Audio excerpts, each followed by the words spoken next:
I think any sort of male support that Diddy had kind of eroded when that video came out. I don't think too many men could watch that and say, yeah, she got what she deserved. Well, a bunch of men did watch that because before the video, there was real life, you know? And he got guys working for him who knew he was whipping on her. Yeah. Before the video came out. So actually a bunch of guys did know, did see it, didn't say a word, supported it, turned their head for the bag or whatever. Well, I interviewed one of those guys, Roger Bonds. He was his head of security for like 10 years. He would basically be his head of security outside of New York. This guy named Big Polly, who was his real head of security, but he would only be with him in New York. So out of town, this guy would be with him.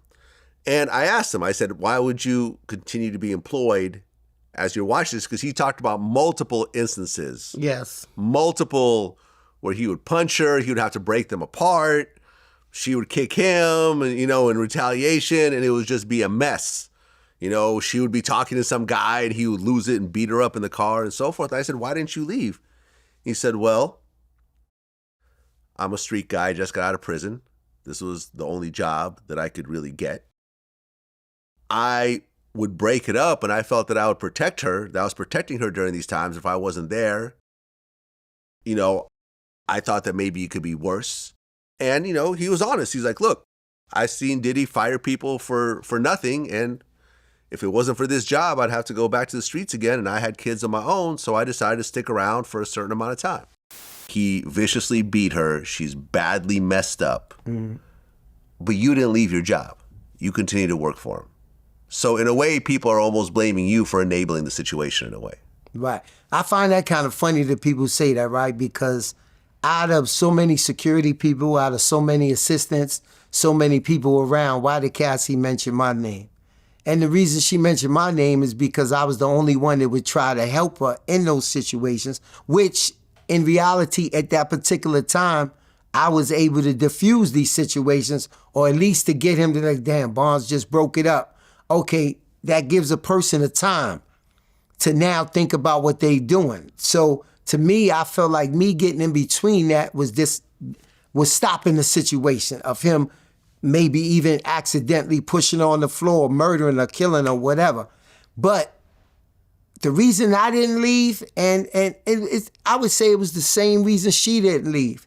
You know, she didn't leave because she was scared of her blackballing him blackballing her. Yeah. So she would always come back. She would leave for a week or two, come back.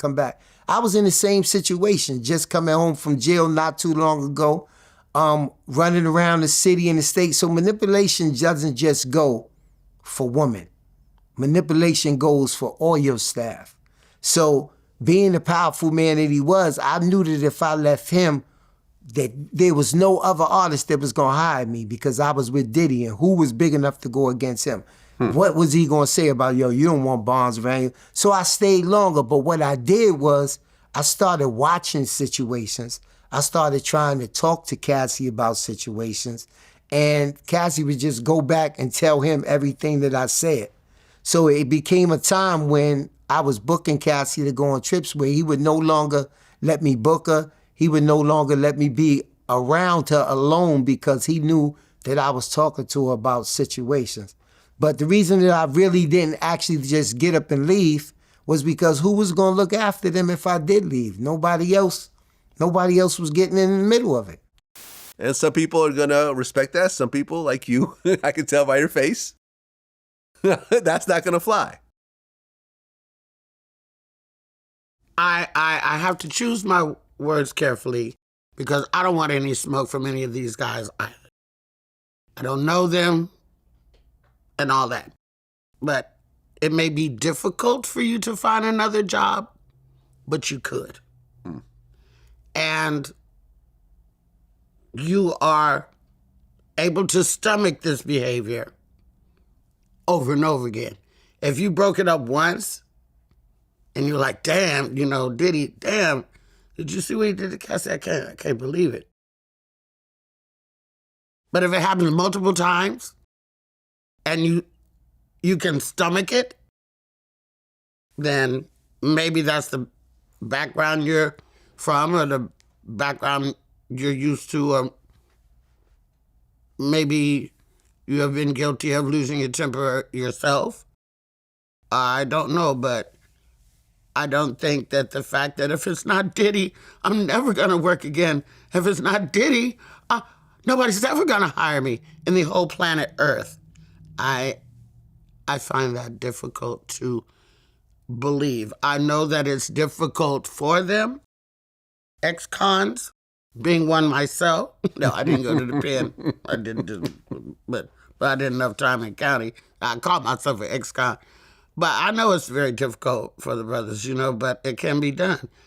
And if you have support, maybe you don't have to get a job from someone. Maybe you can start your own business, even if it's car washing or something like that. So I don't really agree with the fact that Diddy was his end-all and be-all. You like being there. You probably like the perks, like the travel, Well, I think it goes both ways.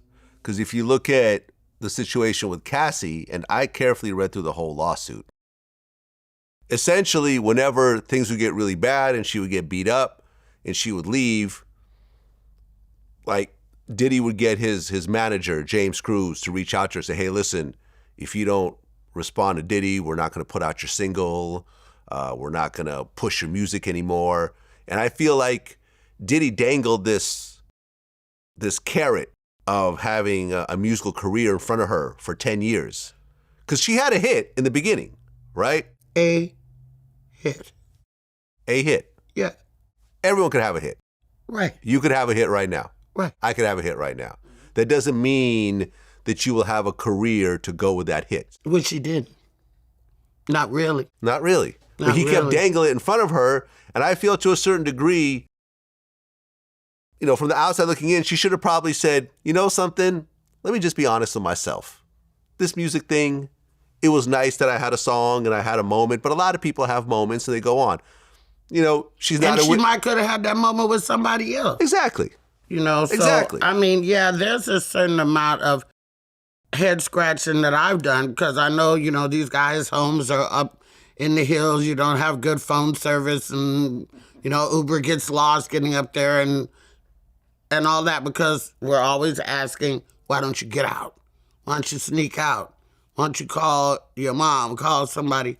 But I think the guys, did he probably take her phone or whatever? No, he wouldn't take her phone. I don't know. Well, I don't know.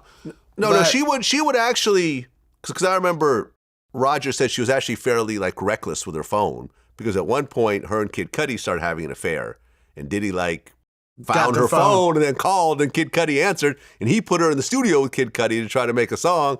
So that's when Kid Cudi's car blew up afterwards.